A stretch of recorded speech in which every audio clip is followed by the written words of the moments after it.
guys, what is going on? It's Nixter28 here. Today, I'm doing another Van Halen list. Yes, I'm that obsessed with Van Halen. So this list is going to be top 5 Van Halen instrumental songs, and this list was fairly easy for me to make actually, but it took a while to find the information and all the pictures and stuff, and I'll have sources at the end.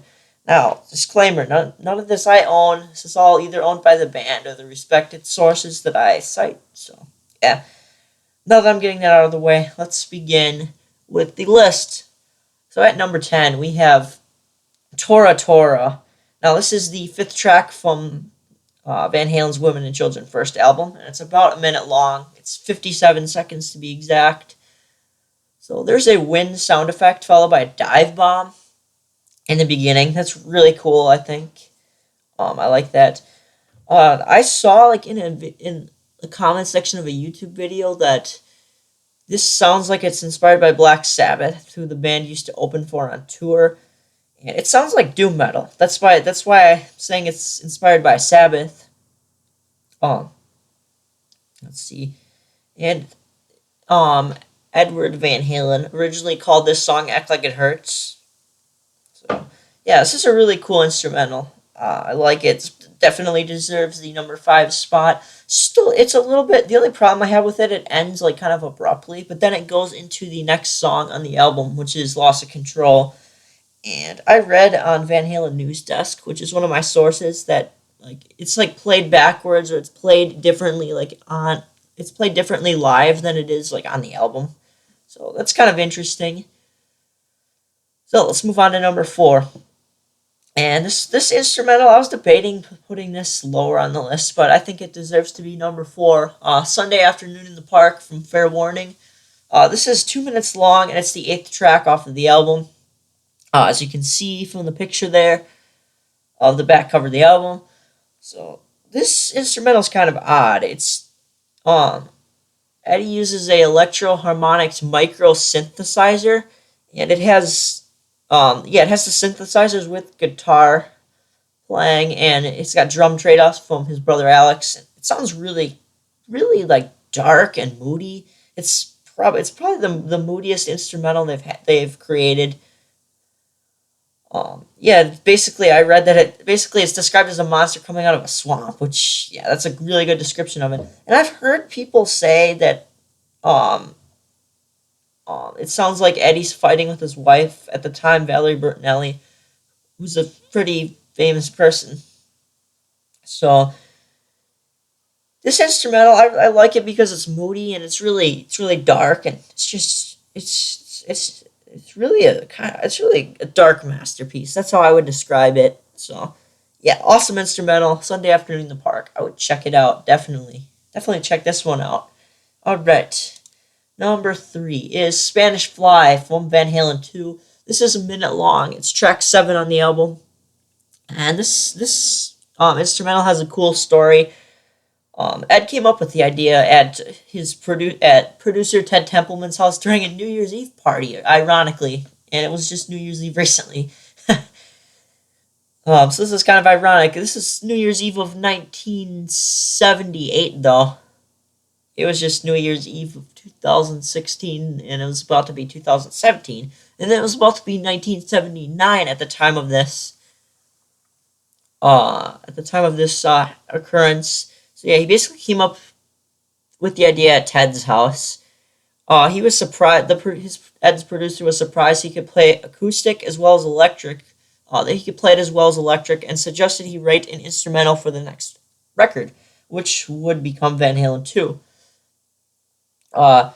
Ed said to him, he looked at him and said, "What's the difference? It's got 6 strings." So he went ahead and recorded it on a nylon string Ovation, and that is an example of a nylon string Ovation. It's not the exact one that he used to record the song, but I found an example of one. So yeah, that is what it would kind of look like. So yeah, this is a really interesting instrumental. Definitely, it's basically a minute of shredding. It sounds kind of like Eruption, but a shorter version, and it's acoustic, and it's Spanish inspired. So it's really neat. This definitely deserves the number 3 spot. So all right. Number 2 on the list is definitely a god tier instrumental. It is called Cathedral, and it was put on the Diver Down album. It's the third track. And this is basically this information that I found is a direct quote from Eddie from an interview, I think from some guitar magazine. I found it on Van Halen News Desk. So he said, I've been using Cathedral for over a year, and I wanted to put it on the record. It sounds like a Catholic church organ. Well, yeah, that's why I named it that. That's how I got its name. On that cut, I used the volume knob not a lot. If you turn it up or down too fast, it heats up and freezes. I did 2 takes of that song, which is amazing. He got it in 2 takes. That's how good he is. And right at the end of the second take, the volume knob just froze. Just stopped. So, this instrumental, it had been around for over a year, he said. And he just put it on Diver Down. And I'm glad he released this to a record. Because, he was just playing it in live shows up until then. That picture is actually from him playing it live in 1978. Or not 1978, 1984. He was playing it live. So, really cool instrumental. Definitely sounds like a church organ. That's how he described it. And he used the volume knob a lot. So that was a kind of a technique that he used. So, yeah, really interesting instrumental. Definitely check this one out.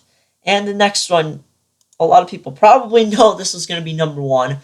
Eruption from the first album. It's 142 in length. Second track. It is definitely the most legendary instrumental Eddie has ever written. This instrumental introduced people to how god tier he was as a guitar player. I've never heard anything like this on guitar. It's just nuts. This instrumental, definitely god tier. So here's the story behind it. Actually, no, I forgot to read that if this is played in conjunction with Van Halen's Kinks cover, "You Really Got Me" on the radio, on classic rock radio. I heard it actually about a month ago. I heard it on the radio, which is really cool. And I heard "You Really Got Me" after it, so that was really neat. So here's the story behind Eruption.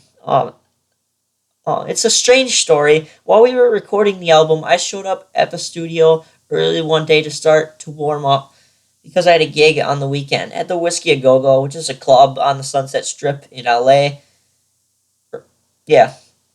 And I wanted to practice my my solo guitar spot.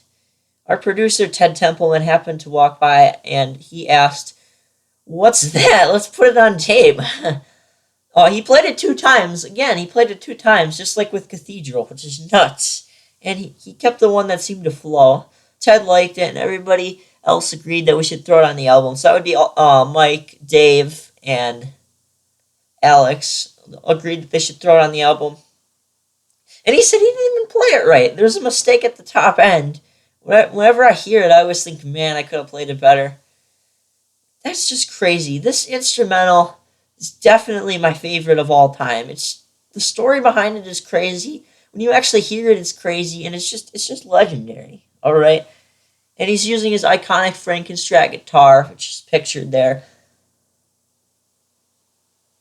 And there's a long growl at the end, which sounds so cool. And it was created using a Uvox EC80 Echo unit, which he found from an old World War II practice bomb. So what the heck? That's crazy.